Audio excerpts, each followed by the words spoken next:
years ago, at the end of the last millennium. Yes, the last millennium was quite a few years ago, the late 1990s. I had just got through my second divorce. I had just moved to the Los Angeles area, and I had a new girlfriend. I used to call up my new girlfriend practically every day where she worked. But she worked at this law office where I had to go through the office's receptionist, and this receptionist was not very attuned to anything. May I speak with Jody? May I ask who's calling? Bob. Next day, can I speak with Jody? Who could I ask is calling? Bob. Who could I ask is calling? Bob. Bob. Bob. I got tired of saying Bob. So one day I decided to do something different. Who can I ask is calling? Frog Face. Mr. Toastmaster, fellow Toastmasters, welcome guests. This receptionist said to me, "You're not Frog Face, you're Bob." If you know who I am, why do you always ask? Well, I also knew my girlfriend would know.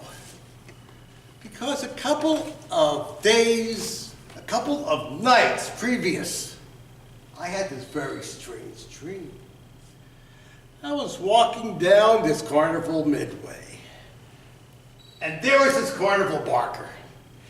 "Get your own frog face! Get your own frog face!" I'm thinking, yeah, that sounds really neat. So I go, "Yeah, me, I'll have one." Puff! Before I knew it, I had a frog face. What's Jody gonna think? Mister, I changed my mind. Could you take it back? No, sorry. It can't be reversed. What am I gonna do? What's Jody gonna think when she sees me? I'm just worried all the way back home.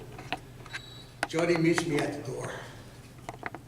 Sees me with my frog face.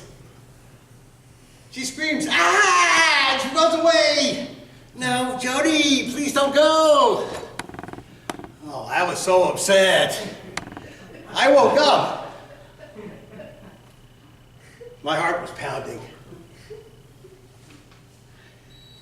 But fortunately, right on the bed next to me, there was Jody, peacefully sleeping. It was a relief. But I still had to find out. So I tap her on the shoulder. Jody, I have a question." She wakes up all shocked. What is he waking me up in the middle of the night for, to ask me a question? "Jody, would you still love me if I had a frog face?" "Yes, Bob, go back to bed." And I did. Next morning, I wake up, go about my normal routine, get ready for work, like nothing unusual had happened. All of a sudden, I was hit with a realization.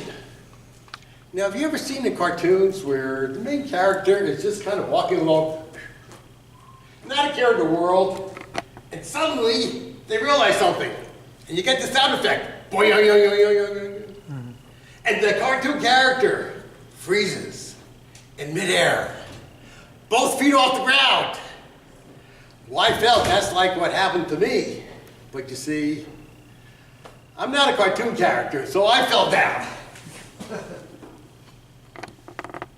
And I'm getting up, and I'm trying to figure out, did I really do that? Nah, that's too ridiculous. It must have been a dream. 20 years ago, I got up a lot quicker. Anyway, I got up, but there's Jody. She's standing there, giggling. So finally, I get up the courage to ask, Jody, did I wake you up last night? Yeah. Did I ask you if you would love me if I had a frog face? Yeah. I actually did that. What did I do that for? Talk about adding insult to injury. Not only do I wake her up from a peaceful sleep, I expect her to describe to me why I'm behaving that way.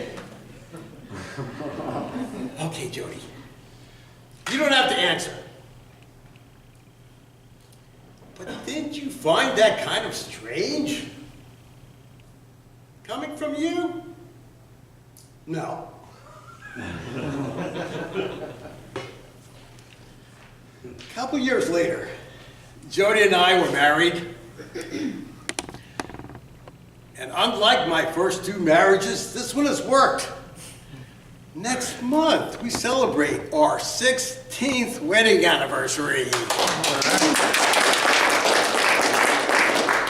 And many of you have met my lovely wife, wonder how the hell it is that she puts up with me. And I think one of the reasons is that we don't have any soppy terms of endearment. No, honey, or sweetie. Instead, she calls me frat face. And I like it that way, Mr. Toastmaster.